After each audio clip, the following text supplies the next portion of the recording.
compatriotes. Cette nuit, la Russie a engagé une attaque militaire massive contre l'Ukraine. Ce choix délibéré, qui contrevient à tous les engagements pris par les autorités russes, est une violation de la Charte des Nations Unies et des principes fondateurs de l'ordre européen et international.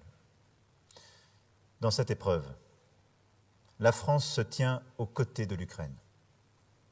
Je veux saluer le courage et la détermination du président ukrainien, des autorités et du peuple ukrainien. Leur liberté est la nôtre. En reniant sa parole, en refusant la voie diplomatique, en choisissant la guerre, le président Poutine n'a pas seulement attaqué l'Ukraine. Il a décidé de bafouer la souveraineté de l'Ukraine. Il a décidé de porter l'atteinte la plus grave à la paix, à la stabilité dans notre Europe depuis des décennies. Nous avions anticipé ensemble cette crise en menant un dialogue exigeant. Et aux côtés de nos alliés et partenaires européens, nous avons tout fait pour l'éviter. Elle est là. Et nous sommes prêts. À cet acte de guerre, nous répondrons sans faiblesse, avec sang-froid, détermination et unité. Nous prendrons des décisions lors du G7 cet après-midi, du Conseil européen qui se tiendra ce soir à Bruxelles et du sommet de l'OTAN qui se tiendra dans les prochaines heures. Nous demanderons à la Russie de rendre des comptes au Conseil de sécurité des Nations Unies et tâcherons de bâtir l'unité internationale. Les sanctions portées à la Russie seront à la hauteur de l'agression dont elle se rend coupable. Sur le plan militaire et économique, autant que dans le domaine de l'énergie, nous serons sans faiblesse.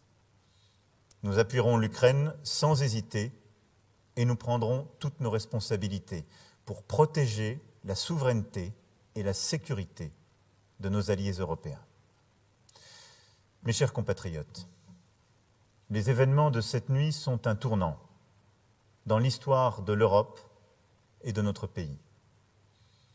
Ils auront des conséquences durables, profondes sur nos vies. Ils auront des conséquences sur la géopolitique de notre continent. Et nous saurons ensemble y répondre. Je veux vous dire ma détermination à vous protéger sans relâche. Protéger nos compatriotes exposés en Ukraine, protéger tous les Français et prendre les décisions qui s'imposeront quant aux conséquences directes et indirectes de cette crise. En ces heures troubles, où renaissent les fantômes du passé et où les manipulations seront nombreuses, ne cédons rien de notre unité.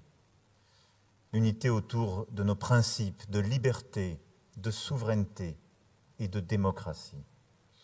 Ces principes nous ont fait et continuent de nous tenir ensemble. Un message de ma part sera prononcé demain au Parlement et je reviendrai vers vous dans les heures qui viennent afin de vous tenir informés de l'évolution de la situation et des décisions que je serai amené à prendre. Vive la République et vive la France.